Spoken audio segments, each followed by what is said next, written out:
Halo teman-teman developer, di video sebelumnya kita mengenal sedikit komen-komen dari Docker Container yang mana kita bisa mengetahui dan berinteraksi begitu dengan kontainer yang sudah berjalan. Kita bisa mengetahui logs-nya begitu dan juga status dari kontainer tersebut.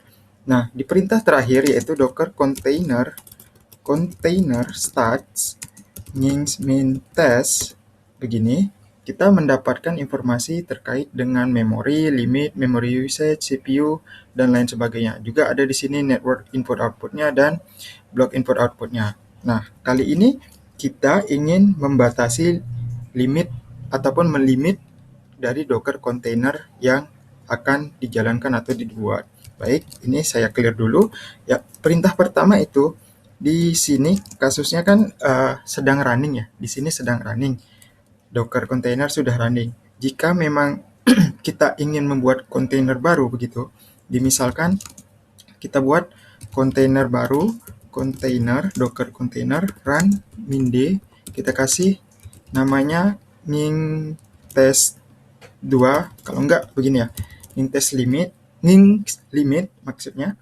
Kemudian kita kasih option CPU shares, kita kasih semisalnya 256 mungkin. Kemudian kita kasih memori juga. Memorinya kita kasih mungkin 128 saja ya. Ya, 128 aja. Di portnya kita kasih port 8081 dari port 80 berasal dari image nginx. Begini. Kemudian kalau kita lihat di sini sudah running ada dua ya. Ada dua nginx yang berjalan. Ini port 8080 normal. Kemudian kita coba akses juga 8081 yang juga berjalan dengan normal.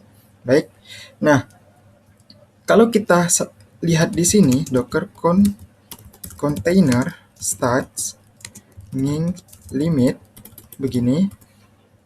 Nah, di sini akan kelihatan limitnya kita set sudah fixed begitu di angka 128 MB.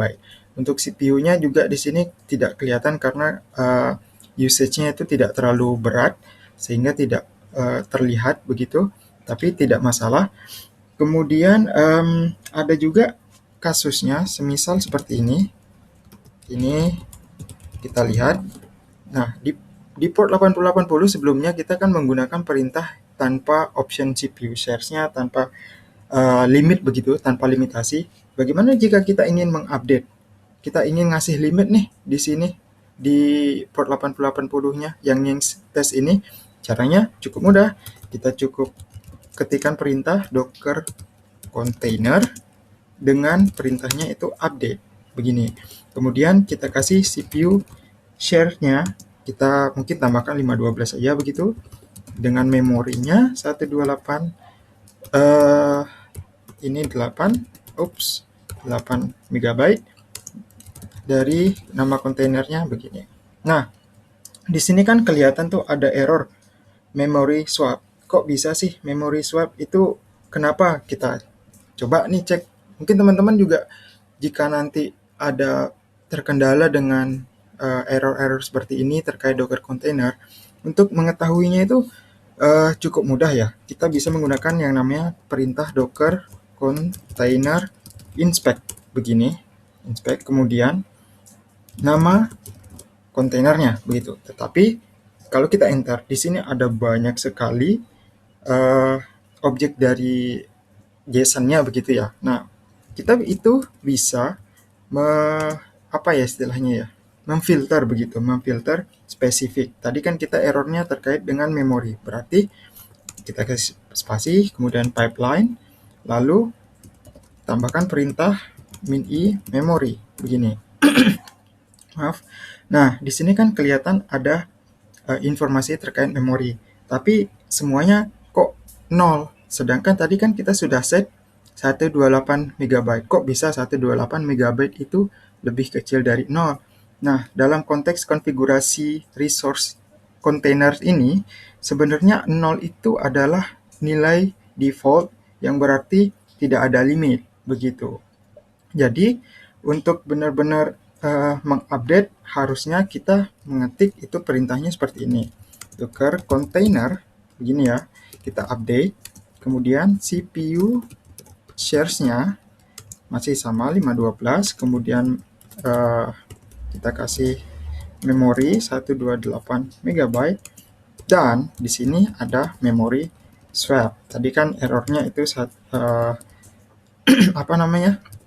Errornya itu terkait memori swap ya.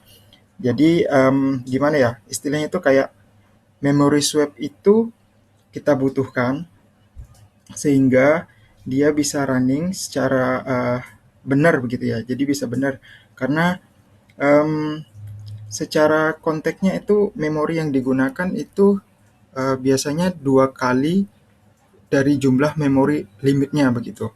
Nah, jadi kita tambah di sini dari memori 128 kita tambahkan memori swap-nya menjadi 256. Kemudian jika kita tambahkan begini, kita enter, nah dia sudah berjalan normal. Kalau tadi kan kita ingin mengupdate tanpa mengikutkan memori swap-nya, nilai dari memori swap, sehingga dia muncul error memori swap. Nah, jika kita cek docker container stats nginx test begini, itu juga tidak ada perbedaan yang cukup signifikan, tapi dari dalam sistem resource-nya itu sudah terupdate kalau memory usage-nya sudah di-set, memory limit-nya sudah di-set, dan CPU share, kemudian swap-nya. Jika kita cek lagi di sini, begitu. Nah, di sini kan sudah ada nilai memorinya dan memory swap. Nah, jadi terkait dengan Docker Container Resource Limit ini, mungkin teman-teman bisa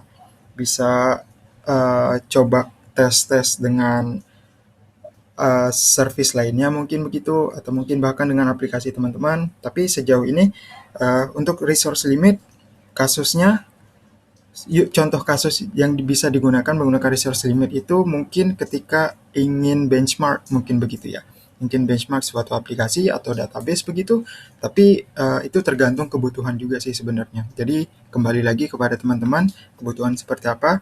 Sebenarnya juga Docker Container ini ada banyak tips dan triknya yang bisa teman-teman temukan di internet. Dan untuk kali ini ya mungkin sudah cukup ya untuk perihal Docker Container. Jadi teman-teman bisa coba lagi seperti apa sih perintah-perintah Docker Container lainnya. Untuk resource limit kita cukupkan di sini, kemudian kita akan coba lanjutkan nanti perintah selanjutnya di video selanjutnya itu mengenai Docker Container Stage. Jadi kita berinteraksi dengan stage dari Docker Container yang berjalan. Dalam kasus ini misalnya ini ya, nginx test atau nginx limit ini nggak saya hapus, ini saya biarkan saja nanti untuk video yang berikutnya. Di video berikutnya itu akan menjadi video terakhir untuk part Docker Container begitu, dan di chapter terakhir setelahnya kita akan mengenal dengan yang namanya Docker Compose. Baik, terima kasih. Kita akan ketemu di video selanjutnya.